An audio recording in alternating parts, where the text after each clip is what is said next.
si malgré démb dañ la woo tardivement nga ñëw di la jaajëfal ci ñëw bi dañuy dugg directement ci waxtaan bi ñu gis ni si législation bii ni passé immigré yi dañoo voté largement li nga xamante ne moo di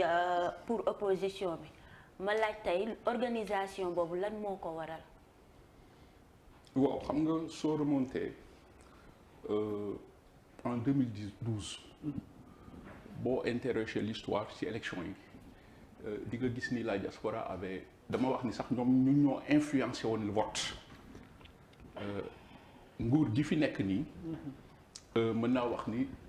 diaspora bi ci bu ko falul à 60%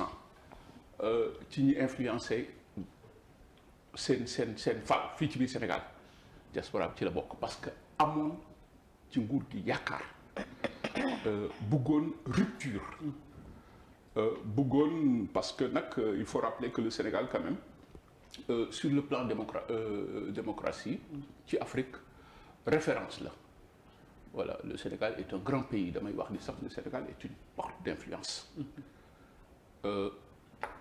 mais boo xoolee 2012 ba tey nga gis nga def une lecture de ce qui s'est passé mu nekk un vote sanction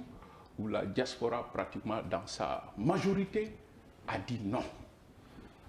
parce que tey y a la frustration est très grande ci biir diaspora bi li ko indi yëpp dinaa ko leeral léegi le divorce a été consommé d'ailleurs même depuis longtemps boo xoolee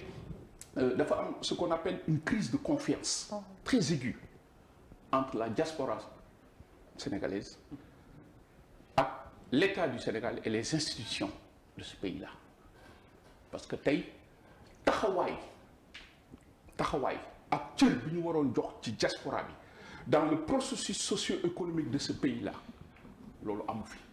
alors que cette diaspora tey dama wax ni mooy le plus gros bailleur de l'État du Sénégal kon suñ ko organisé woon dina jural loo Sénégal tey loo xam ni tey soxlawuñu l'aide au développement loolu feeñaat nous avons un modèle démocratique boo xam ni diaspora bi daf ko rejeter dans sa globalité parce que ñun boo xoolee ñi nekk dans les pays occidentaux dëkk yi ñu nekk état de droit lañu leen di mën a tuddee kon suñu sañoon dëkk suñu réew day mel ni dëkk yooyu loolu moo tax la frustration bi ngay seen ci diaspora bi toute la diaspora est en ébullition parce que ni ñuy doxalee Sénégal moo neexul nous dénonçons une gestion clanique clientéliste et partisane ils ont balafré je parle de ce régime a balafré la démocratie tey le Sénégal waroon nañu dépasser fii tey fi ñu toll boo xoolee dëkk bi yëpp ay complot la nous sommes tous dans une insécurité judiciaire qui nous menace tous man mii dund naa ko wàcc aéroport ñu téye ma dugal ma prison la ma waxoon mooy xaalis yi ñuy dugal te xale yaa ngi dee nañ ko leeral nañu gën a déglu diaspora bi ñu def ma noonu donc on a cherché à m'éliminer mu jur yeneen conséquences ak yeneen ku la neexul ci dëkk bi nga jàpp tëj mais loolu mënul neex ñi nekk ci diaspora bi parce que c'est pas ce qu'on veut pour notre pays tey waroon nañu dépasser li am Sénégal dama commencer à l'entame ni le Sénégal est un grand pays kon tey dëkk boobu tey vu les enjeux géopolitiques géoéconomiques et écostratégiques tey suñu boole woon la diaspora déglu leen impliquer leen dans le processus socio-économique de ce pays-là kon tey Sénégal day dem surtout que tey nous sommes dans une nouvelle ère géopolitique avec la découverte des hydrocarbures la diaspora regorge de potentialités ay nit ñoo xam ni tey war nañ leen mën a impliquer mais loolu amul tey nga jël beneen fànn 2012 ba tey ñaata doomu sénégalais ñoo dee bitim réew kenn mënu la ko calculer chaque année ñu ne yéen ñi on fait le bilan di nga gis at yoo xam ni at yi passé lu tuuti di nga gis ñaari néew yu tëdd ñu rey dans des circonstances ou bien on les retrouve ñu dee dans des circonstances non élucidées du am benn enquête du mujj fenn te tey soxla woon nañu ñii nga xam ne lu ñu am mu fanaan ci Sénégal mais suñu leen di bundu xatal di leen toroxal état taxaw protester et l'état ne proteste pas nga dépassé boobu tout récemment avec le Covid li gënoon a metti dans la diaspora cette négation post-mortem du juge Solis ñu ne néew yi nga xam ni ñoo am ci diaspora bi des Covid duñ fi dugg te teguñu ko woon fenn ça crée loolu mënu ma la wax naqar bi mu indi woon ci diaspora bi parce que leneen lañ doon xaar ci loolu donc ñu tuddee ko woon négation post-mortem du juge Solis néew yi sax ñu ne dañ leen di toroxal mais qu'est-ce que la diaspora a fait pour que l'État du Sénégal tout d'un coup entame benn bras de fer pour humilier ay doomu sénégalais yi nekk bitim réew parce que tout simplement d'accord ñu et mënuñu d'accord beneen bi aussi le vote s'explique parce que bëgguñu un troisième mandat ça les Sénégalais que ça soit au sein de la diaspora que ça soit au sein du Sénégal les gens ne veulent pas de troisième mandat parce que éthiquement politiquement du loolu le Sénégal soxla donc tey jii le débat ne devrait se poser et le fait que le président du Sénégal nanguwul aborder ce sujet-là pour libérer les consciences indi yeneen perspective ça a frustré tout le monde parce que c'est le ni oui ni non on n'a pas compris donc loolu moo expliqué tey ak yeneen ñaata Sénégalais on maille à partir avec la justice des pays d'accueil ñaata Sénégalais lañ tëdd ñun mënuñu la wax xam nga ñun ay immigrés lañu nous ne sommes pas l'État du Sénégal. ci ngeen bokk ñëw posé non man je suis pas l'État du Sénégal man je suis un immigré qui dirige une organisation née en Europe ma ñëw pour relancer le débat sur la gestion des flux migratoires xale yaa ngi dee lii mënuñu taxaw di ko seetaan jeunesse baa ngi dee les Sénégalais de l'extérieur ñun ñu ngi leen di assassiner ñun ma toog ba si àgg j'ai pris mes responsabilités amul kenn ku ma fay kenn musuma fay dërëm kenn musuma say jox dara ma takk samay bagages direction Sénégal Momar mu ngi may déglu ci ñi ma njëkk interview fii ci la bokk en 2013 ñu ne kat immigré yaa ngi dee ñu ngi leen di toroxal état na leen bàyyi ginnaaw xale yaa ngi dee lii mooy sama combat donc mënuñu la wax le nombre de coups de fil que nous recevons sur ces problématiques là mais cette diaspora elle est orpheline buy jooy du gis kenn ku koy jàppale. Pourquoi vous n'allez pas vers l'État? Si. xam nga justement léegi c'est important la question qu'elle a posée. xam nga maa ngi naan ci ngeen bokk. c'est vrai que tey jii nii li nga ko expliquer loolu li am. mais état Sénégal tey su amee benn esprit de dépassement. daf leen war a boole ci boppam ndax combat gi ngeen porté nii mënta génn tey jii nii maanaam li nga xamante ni moom la bëggal pour diaspora bi daf leen war a boole ci boppam bàyyi xel tey jii nii xalaat yi ngeen di teg bàyyi xel li nga xamante ni moom mooy ay piste de solution. parce que jàppuma ni li ngeen di xalaat nii da ngeen bëgg a nekk à part xalaat ko rek teg ko noonu te kenn du leen accompagner. donc état Sénégal warut a exister à part yéen ngeen exister à part. lii dafa war a nekk une plus-value goo xamante ni tey jii nii sotti ci ak def ci la parce que il faut des solutions tey jii nii pour ñi nga xamante ni ñoom ñoo nekk bitim réew. ci sens boobu noonu laa doon. mais je suis entièrement d'accord avec vous. man bi may ñëw Sénégal en 2013 ma takk samay bagages bàyyi sama njaboot bàyyi sama mais est-ce que man xalaatoon naa ni Sénégal dina méttee nii ba ñu tëj ma fi prison ma jëlee fi ay feebar moi chaque fin de mois dama war a dem Europe jëli ay feebar ma sécurité sociale c'est ma kenn fayu ma dërëm. c'est un débat que je mène ñi may déglu ñu may xam ñi may déglu et tout le Sénégal le sait donc c'est un débat que nous menons avec dignité et abnégation kenn mësuñu cee jox dërëm kon bi ñu ñëw Sénégal comme ni nga ko waxee ñun lii la ñu xalaatoon boo xoolee. Nous apportons des propositions boo dégloo man sama discours saa bu ma pare balaa ma fiy jógee léegi dinaa leen wax ay démb rek am na benn journal bu ma ci jël moom sax daf na ko à la une tey sur li xew nan nga ko analyser ak lan mooy sa proposition nous donnons des propositions mais xam nga c'est un dossier politisé ñi jege chef d'état bi dañ koy nax pour un gain politique Boubacar mii kat sa doon la mais nan la ñu mujjee man parce que on signe des contrats d'expulsion des Sénégalais su ma protesté mais ñun kay fu ñuy toxalee ay doomu Sénégalais Boubacar su waxee ñu annulé vol bi kon kay Boubacar dañ ko war a jàppale mais parce que l'immigration est devenue une soupape de sûreté pour les États africains boo xoolee ñaata nit ñoo dee Nador keroog mais doo amul benn état dégg naa Gambie rek moo taxaw ni samay doomu ngi ñëpp dañuy bañ maintenant s'il s'agit d'aller prendre des fonds mais dañ fay njëkkante donc comme pour répondre à votre question lii ñoo ñu taxoon indi fii ci dëkk bi mais finalement daf nañ ma noonu nan la ñu mujjee man ma wàcc aéroport ñu jàpp ma comme un bandit. C'était quoi les raisons? tëj ma dugal ma ci ñoo xam ni xaw ma leen en période Covid ma jëlee fa ay feebar et cetera il a fallu que le monde entier se lève fan lañ ko teg lan laa def absolument rien du tout. te histoire yërëm leen donc immigré yi xaalis yi ñu fiy dugal nañ ko leeral parce que tey la wàllu gën a aay loolu kay président daf ma waroon woon ni ma Boubacar yow kat li nga wax nii de d'autant plus que c'est l'Union européenne qui m'appelle. Je rappelle que Horizon sans frontières. vous avez donné vos preuves loolu suivre nañ actualité bi. man du ma waxal. voilà je ne suis pas un contre-pouvoir nee naa la man du ma yéene nit mu échoué parce que yéene Macky Sall mu échoué moo yéene ko toute l'Afrique dama la wax ni le Sénégal est une porte d'entrée kon man Sénégal laa dëkk Sénégal laa tiitaroo en 2016 le Maroc l'ambassadeur mu may déglu Taïeb Barada daf ma jël fii dugal ma ak yow yóbbu ma seen dëkk di ma boole ay ministres ñu naan ma Boubacar lan nga xalaat ci lii Sénégal dafa lool bi ma ne cëpp Casablanca dañ ma defal tapis rouge garde corps ak lii ma ne leen est-ce que juum leen ñu ne ma déet yow la ñu kii mais Sénégal ne m'a pas déroulé. mais depuis que nga nekk ci combat bi ba léegi président recevoir la. pour non voilà là aussi dama koy bëgg a leeral je comprends votre préoccupation. mais dafa am fu ñu toll xam nga mënu ma la wax ñaata nit ñoo may woow. Boubacar il faut que nga toog ak président bi ñu waxtaan. si tu nous laisses le rendez-vous ñu fixé ko Boubacar lii Boubacar laa mais attendez bañu ma ko woon. waaye léegi bugguma ko xam nga li tax tu ne peux pas me mettre en prison bugguma toroxal teg sama njaboot fitna teg sama papa fitna pendant des jours il ne s'alimentait pas sama waa kër samay doom moom mënuma la wax ak yeneen tey nga bugguma woo di ma wax leneen je dis non. mais est-ce que du dafa bëgg a rejeter non dafa waaw d'accord mais d'accord ak ñeneen j'ai donné les solutions mais man laa wax et j'en profite pour votre émission dire des gens m'appellent pour me dire ça de grâce Macky Sall ne peut pas me mettre en prison et moi je cautionne son mandat ou bien ma ñëw taxaw moom wala leneen parce que kon leneen lay wax il est sorti pour dire que Boubacar dafa yàq suñu dëkk toogaat ba si ànd ni Boubacar kat il s'est trompé de bonne foi plein de contradictions toogaat ni bind naa ko lettre di wax leneen j'ai jamais. Boubacar ndax du ñenn ñi dañoo jàpp ni tu mènes quelque part une politique déguisée. waaw dabal nank rek man xam nga yooyu yëpp c'est bien tey mu leer rek loolu laa bëgg a wax dama ni. damay leeral. ce pays là actuellement nous sommes à la croisée des chemins. du dëkk lii yàqu dafa bëri loolu moo tax ba ma déposé sama xam je vais dire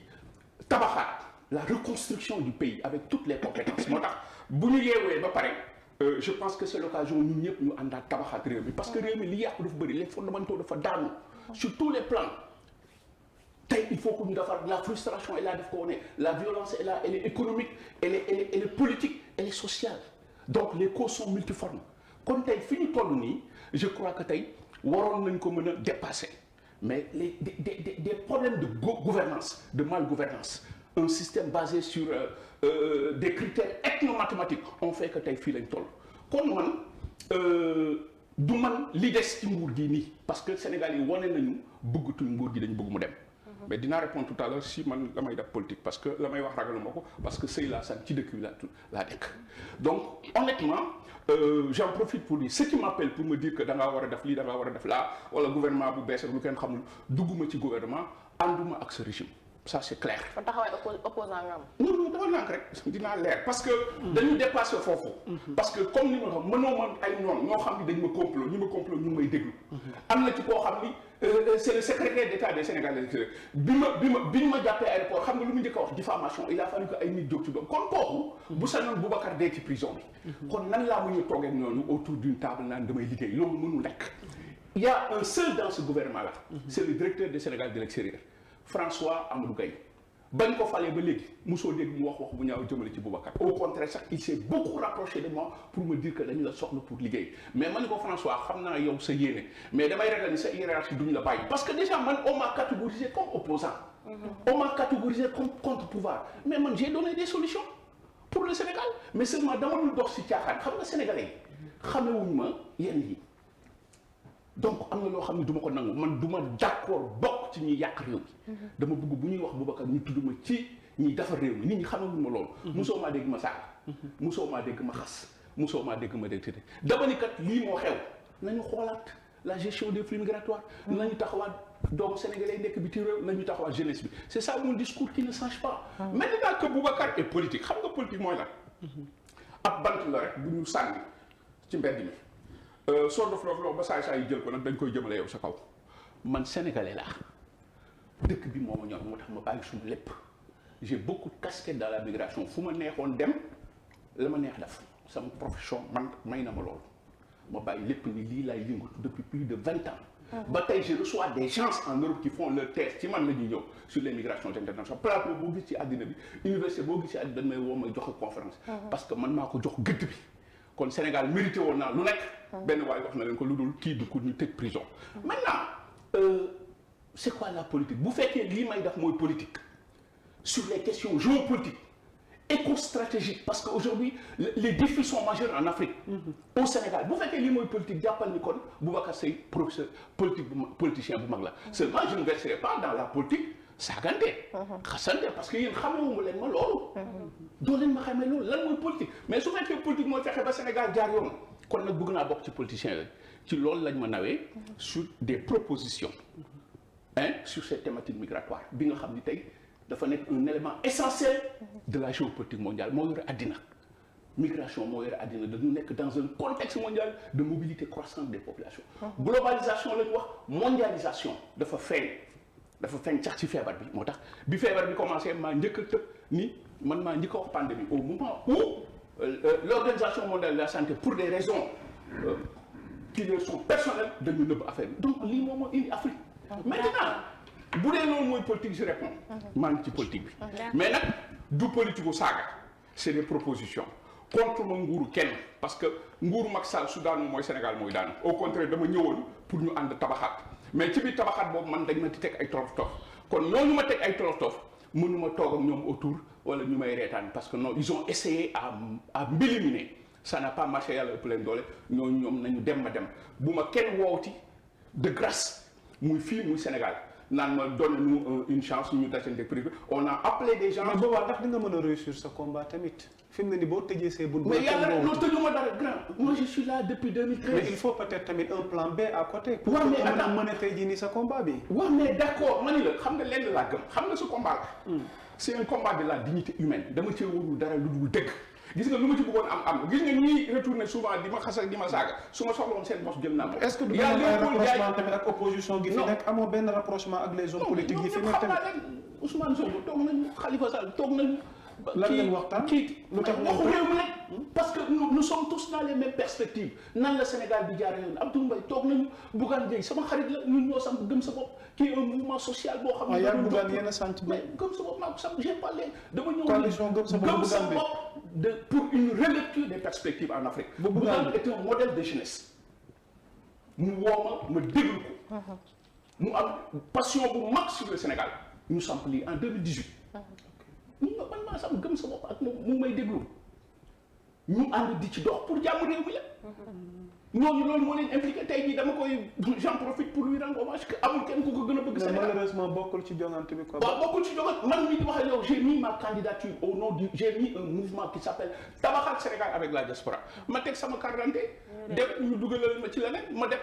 j'ai été reçu avec beaucoup de courtoisie par le directeur Thiandel ma koy nuyu mu ne ma Boubacar yi mënuma ci dara laisse-moi à 10 heures mu woo mu ne ma dépendul ci man mais nan nga mën a xalaatee carte d'identité nit nga bindal ko ci ne peut pas n'est pas inscrit parce que ñu ne carte d'identité bépp carte d'identité bu jaaree commissariat loolu lañ koy def kon bi ñu demee commissariat il fallait nous dire que lii la ñuy def man leen ubbi leen ñu bañ te pourtant man ba may def sama candidature xam nga c'était pourquoi man ma dugg assemblée ma bañ a dugg assemblée tey jii su dara xewee ci migration da ngeen may wooyee kon sama dugg assemblée du dara lu dul pour la ñu doon wax ñu poser ko comme proposition pour faire avancer la grille de réflexion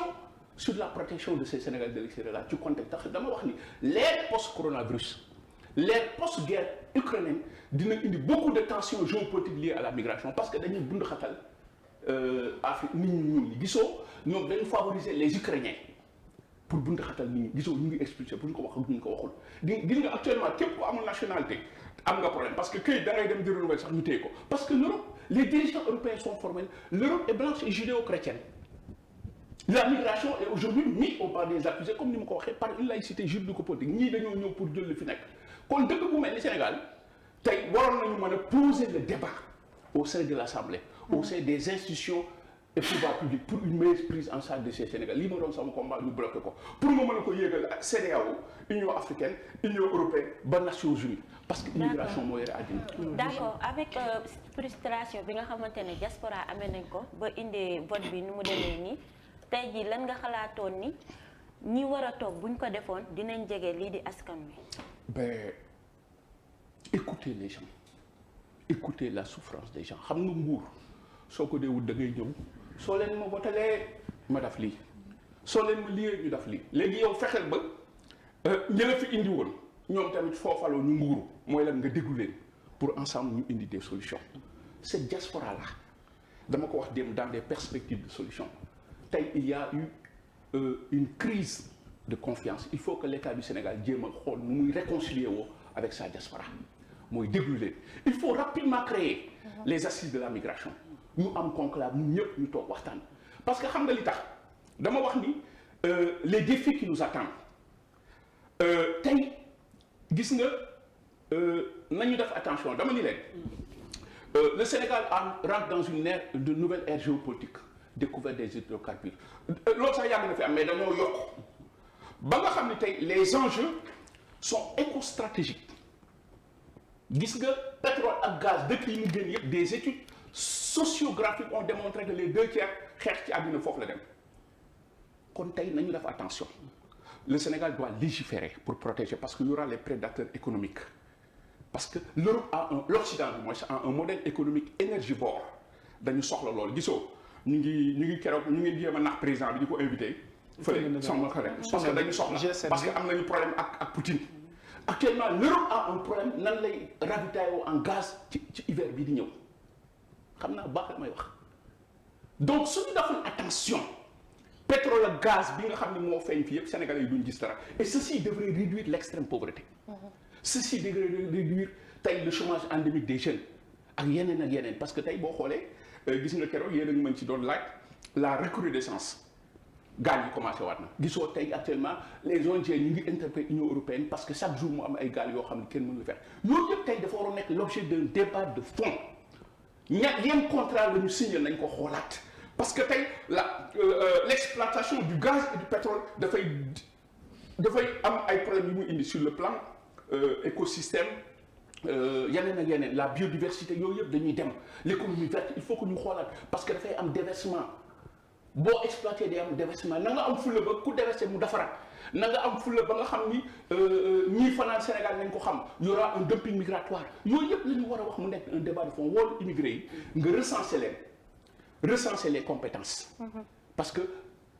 la migration les Sénégalais regorgent de potentialité ay expérience bi ñu am ñu toog ensemble nan la ñu mën a def ba impliquer ces Sénégalais là dans le processus dans cette nouvelle ère géopolitique ñu ànd liggéey Sénégal sinon les gains là xam nga ci ñu muy dem les entreprises étrangères tey laneen li gën a metti les Sénégal de l'extérieur da ngay am sa projet ñëw fii ñu xeex la ba da ngay mujj delluwaat nous sur tous les plans actuellement nous avons un grand juriste maître Cheikh Tidiane Dabo jógee Estrado mais pour mu inscrire fii au barreau sax dañ koy dañ koy indil ay problème ba mënu dugg man mi di wax ak yow man dund naa ko ak yeneen donc loolu yëpp c'est ça le débat woowal gars yi vous créez une assise 3 jours ñu toog waxtaan nga réconcilier wu ak la diaspora impliquer leen dans la gestion de ce dossier là nee naa leen il faut un ministère plein chargé des migrations internationales secrétaire d'État Sénégal de l'extérieur ministère des affaires étrangères yooyu nga dindi ko fële ou bien une agence autonome reliée à la présidence nga co-gérer ko avec les immigrés parce que ñoom ñoo xam programme suñ ko defee yokkute lay nekk pour Sénégal lii la si c'est ça la proposition. alors justement sur ce point 14e législature lañ jëm hémicycle yii ban taxawaay la war a am ci combat bi nga xamante ni tey jii nii bloqué nañ la ko parce que bëggoon nga bokk malheureusement naroo bokk am na coalition yu fi nekk am na ñu war a jëm ci assemblée nationale ba ñan nga ci retrouver sa bopp ci seen programme wala combat gi tey jii. mais waaw xam nga ce que j'ai regretté dans ce am na rek benn presse bu ma ci jël keroog dans ce ci biir programme bi on n'a pas développé le volet migratoire. c'est-à-dire que quelle est la proposition pour la jeunesse qui meurt en Méditerranée loolu yëpp dafa desoon mais li ko indi élection yi dafa am un caractère particulier c'était justement voter non pour troisième mandat de Macky Sall loolu moo doon débat bi bëgguñu troisième mandat donc il faut sanctionner loolu moo feeñ maintenant il faut que les gens rectifient li may xaar ci ñoom ñi fa dugg comme ni ma waxee mus naa toog ak Ousmane Sonko mu ne ma Boubacar on a beaucoup de choses à faire sur ce dossier là Khalifa Sall bi su mu njëkkee toogee sax loolu mu ne ma Boubacar ton combat nous inspire ñoom ñëpp jàmm rek laa seqante ñoom parce que boo xoolee nous sommes embarqués dans le même bateau tabaxaat Sénégal defaraat Sénégal balaa Sénégal suux. mais jëf ko je crois mu inspiré leen c'est bien beau ce discours-là mais dans la réalité. Ouais, mais dans la réalité ce qu'on attend d'eux c'est de poser le débat. Il faudrait que la migration soit au cœur du débat. Il faut que nous ayons une prise en charge de ce dossier migratoire dans les institutions et politiques publiques. Il faut faire avancer cette grille de réflexion. Loolu moo am tey ñaata Sénégalais lañu rey il faut ouvrir des enquêtes ñun proposition yi ñuy def nii ak idées yi ñu dox nii il faut mu nekk des projets de loi et des propositions pour ñu mën a gën a taxaw doomu Sénégalais yi nekk nit réew c'est ce qu'on attend. Maintenant il faut pas que mu nekk un problème de politique nii comme ni nga ko waxee du mujj fenn wala des promesses déedéet il faut que ñu ànd ak defaraat tabaxaat impliquer tout le monde tey diaspora bi li mu soxla tey ñu impliquer ko yëg ko rek mais ñoo xam ne lu ñu am mu fanaan ci Sénégal mais c'est normal que su Sénégal neexul mais ñu wane ni d'accord ñu ils sont pas d'accord les gens ne sont pas d'accord li ci des c'est des politiques donc il y a une partie qui s'active parce que ñooñu ñu ci bëri ay postes la ñuy wër ñu ci bëri man je suis devenu leur fonds de commerce parce que tey ñu saagale su man def naa dans la migration lu ñu ma war a saaga nous avons posé Horizon sans frontières avec beaucoup de modestie à poser le débat sur la migration au Sénégal c'est avec la venue de Horizon sans frontières que les choses se sont évoluées et c'est ça la réalité kon ñu nangul ñu loolu au moins il faut dépassionner ce débat la migration c'est pas un fait politique c'est un fait social reprocher wuñ kenn bañ na ko ba drame amee dañu wax ni nous sommes tous impliqués les familles les migrants par la causalité cumulative l'État dans sa mission régalienne les institutions l'Europe qui ferme ses frontières kon kay loolu leer na kon nañu toog waxtaan indi des solutions mais soo waxee dëgg ñu ne da ngaa contre mais man mënu ma ñëw Sénégal di wax naa fekk pour am dara parce que su ma doon wut dara dama ñëw fii et c'est le seul problème que j'ai donc dans la droiture loolu laa gëm lu dëgg dul maye soxlawuma ko su dëgg dee maye nag yàkkamtiwu ma bañ naa ko ba ñu ànd ak man lii laa leen wax nous avons reçu toutes sortes de propositions ci élection yi amul xaalis bu ma ci proposé wu ba ña may ànd ak man sax dañ leen ni soo d'accord sax ñu jox leen pouvoir bi wala kii bi opposition bien sûr ay non loolu l'opposition non l'opposition ñoo ànd combat bi di ko xeex mais je ne peux pas cautionner autre chose ñi ànd ak man ñu may déglu koo ci woowoon léegi ku mel Léopold Ndiaye soo ko woon léegi mu tëdd dañ ko woo ba nga xam ni nee na leen Boubacar du dox ci caaxaan et effectivement nit ñi xamaluñ ma loolu àddina jaralu ma ko dama bokk ci ñi tabaxaat Sénégal c'est ma conviction personnelle su ma demee ba loolu nag gëmatuma ma takk samay bagage ma ñibbiwaat mais pour le moment gëm naa ni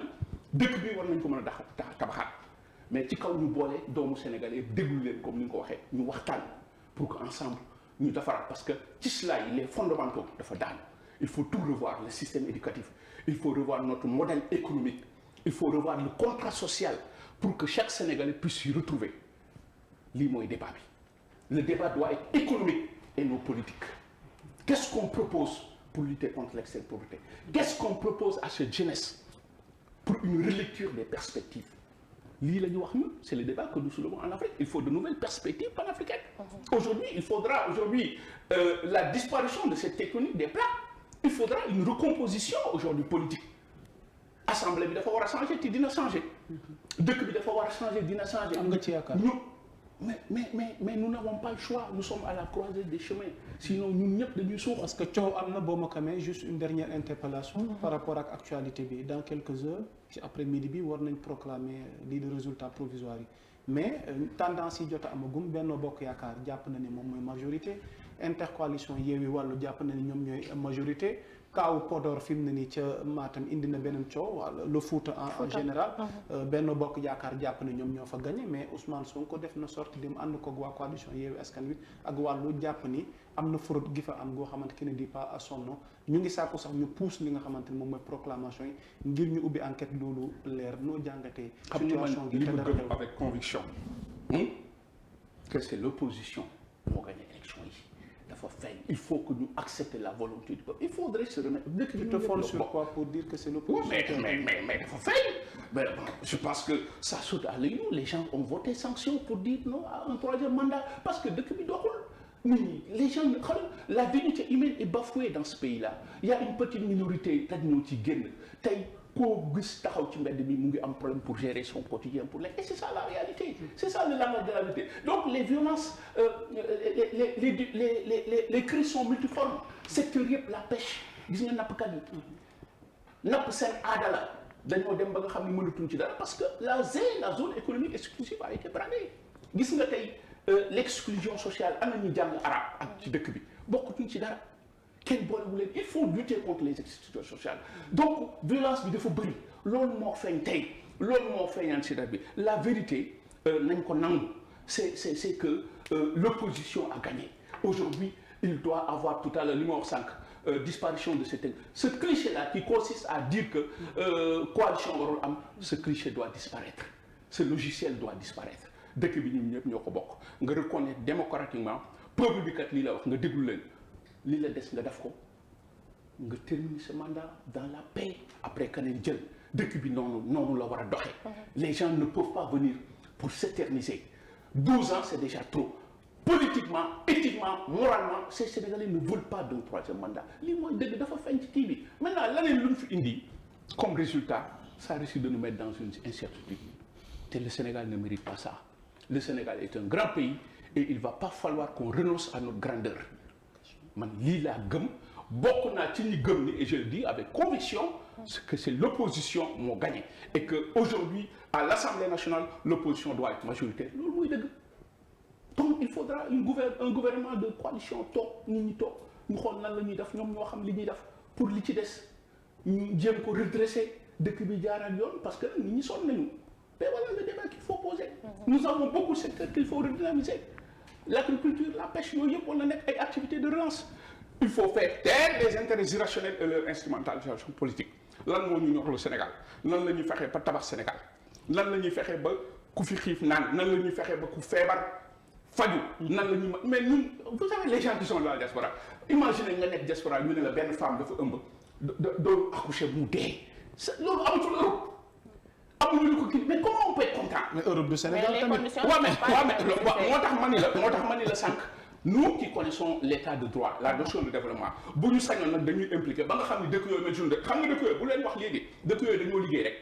ma ni la il y a 50 ans l'Espagne et l'Italie dañ doon immigré ji les Européens ont eu à immigrer les premiers immigrants sont arrivés à Jamestown en 1607 du dëkk après l'achèvement du canal Erie en 1825 wax dëkk yooyu yëpp ay immigré tubaab ñoo fa fees mais après dañoo xeex seen dëkk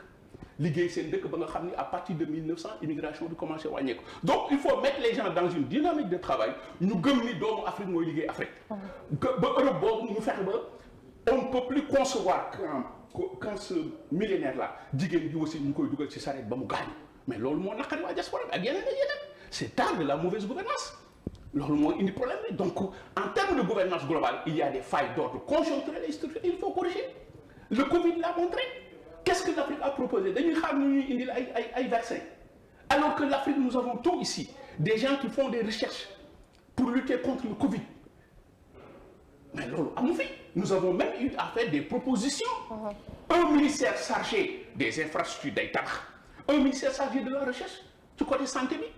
pour faire face à tous ces défis là loolu la ñu wax kon loolu war na mën a nekk xam nga li tax mu gën a mën a nekk il faut que ñu refuser le terme sous-développement la Banque mondiale yaa ngi may déglu le Fonds monétaire international musunoo développé am réew dañuy nax on nous inculque l'idée c'est un blocage yéen sous-développement ngeen ñee waa banlieue fa la ndox mi war a couper fa la ndox mi ne nan nga mën a comprendre un Sénégal au XXe siècle nga nekk Europe dégg ñu leen ndox amul fii ci zone bi depuis 5 jours courant amul mais ça c'est autant de frustrations qui font nañu ubbi on va amener des entreprises yoo xam ne le problème de l'eau va se régler le problème de l'électricité va se régler et la diaspora regorge de potentialités capables de nouer ce genre de contact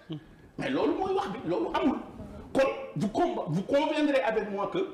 ñi nekk ci diaspora bi mënuñu am lu leen neex kon mënuñu cautionner lii et c'est ça la réalité. mais ci wàllum implication yaakaar naa ñaari côté yëpp a am faay parce que man su may waxtaan ak ñi nekk foofu su ma leen laajee député wala dara loo xamante ne li yéen ak état bi ils me disent que ñoom xamuñu leen sax. les députés. que ni ñoom xamuñu ñan. xamuñu peuple bi nekk foofu citoyen sénégalais yi nekk foofu noonu. waaw xamuñu les députés yi nga xamante ne ñoo leen teewal foofu. bon là aussi c'est un autre débat sur ces députés man dama waxoon ni dès le début. moo tax bi ma déposé sama candidature ñu ne député de la diaspora moi j'ai refusé moi je suis pas député de la diaspora man je travaille pour le peuple sénégalais je travaille pour l'Afrique parce que député de la diaspora dama wax ni y a une évolution c'est normal dañu xeex ñun ñoo ñëw di xeex ba tey ñu booleen ci loolu mais piège la woon xam nga lan moo doon piège bi la diaspora dañ ko mës a jël comme grenier politique gis nga boo xoolee su élection Amérique ñëpp dem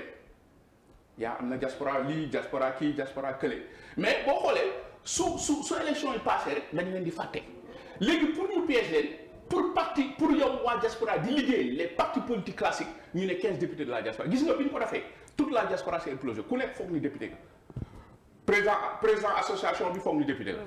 président daayira bi foog ni député la coow la commencé nga jël Amérique du Nord ñu ne benn député moo fa raaf ñuy saagante xeex nga jël Europe yi kenn xam man des gens sont venus bi ma affaire man leen nekkuma député fenn indi sa candidat man leen déedéet léegi bi ma déposé sama candidature dama ni et piège bi moo doon lan la diaspora a eu 15 députés mais amul groupe parlementaire parce que député yi ñoo bokkul fu ñu bokk donc ku nekk c'est un problème maintenant de conflit personnel d'intérêt personnel député réew mi député état bi ñoom seen wàll la ñuy dox député opposition bi yëpp te ñi ngeen ci xam sax mooy ñi nga xam ni ci opposition bi lañ nekk ñu xam ne ñi si nekk kenn xamu leen et c'est ça le piège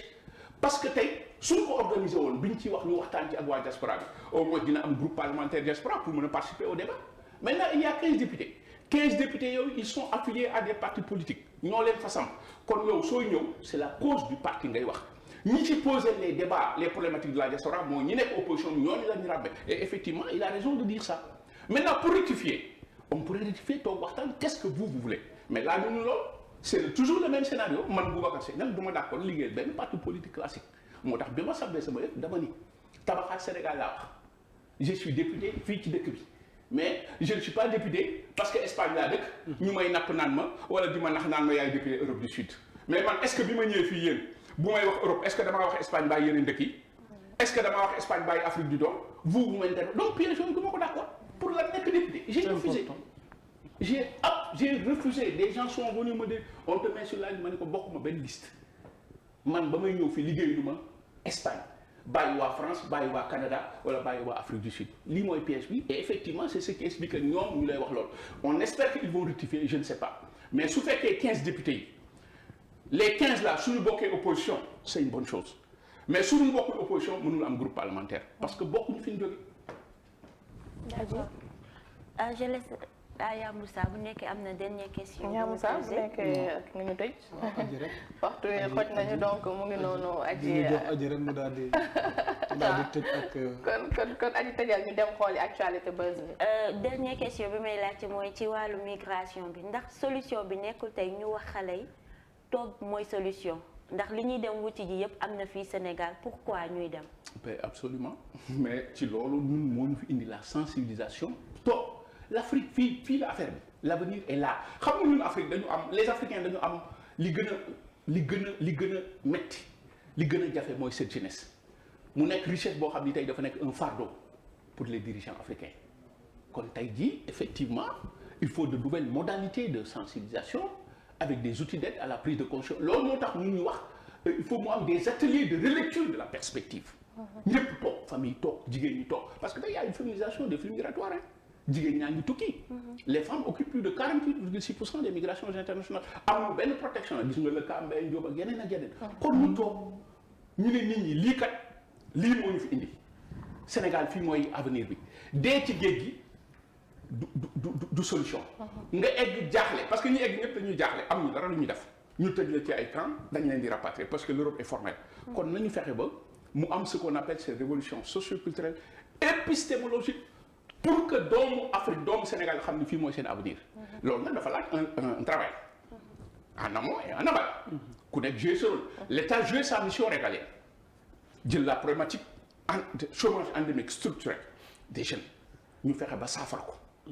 du dëgg maintenant du point de vue socio-culturel nous avons nos pesanteurs la notion de tekki la notion de am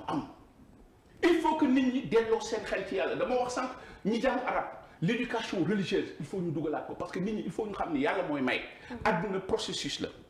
moo tax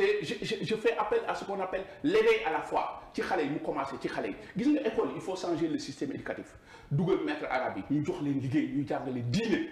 maître ñeneen ñi jàng leneen ñu jàngal leen tamit seen diine pour ñu xam ni kat àddina lépp processus la il faut tey ñu am beneen modèle de société bi nga xam ni day absorber toutes nos préoccupations ba nga xam ni yow da nga ciy am place ku nekk am ci place pour lutter contre l'extrême pauvreté les pesanteurs sociales la notion de am tekki ñu dindi ko teg fële parce que loo dégg kii ban téléphone la yore ban oto lay dawal lépp benn am na ku ma benn jeune bu ma ni keroog mais grand nan laa fi mën a toogee boo bëggee takk jabar sax ñu laaj la ay cheveux naturels vous vous rendez compte. Alors pour marier une femme on te demande des cheveux qu'on achète et puis après le soir ñu tekki ko. Il y a un problème yooyu yëpp tey la ñu war a xoolaat c'est ce qu'on appelle relecture des perspectives. loolu moo ñu manqué et c'est un débat de fond ñëpp toog ñu diagnostiquer les problèmes pour qu'ensemble ñu indi ay solutions et je suis d'accord avec vous l'avenir du Sénégal c'est ici. ay doomu Sénégal ñooy mën a taxaw mais ci kaw nag ñu teg dëkk bi ci yoon parce que lu ñëpp bokk. suñ ko tegee ci dëgg kenn du gaañu mais lu ñëpp bokk. su ko une partie buggee jël. ñeneen ñi sonn lii lay indi tey. une frustration un populisme une crise de confiance aiguë entre l'État du Sénégal et le peuple sénégalais et sa diaspora loolu baaxul. am na solo donc mu ngi noonu Boubacar Seye lañ fi dalaloon Horizon Sans Frontières j'espère que waxtaan bi neexoon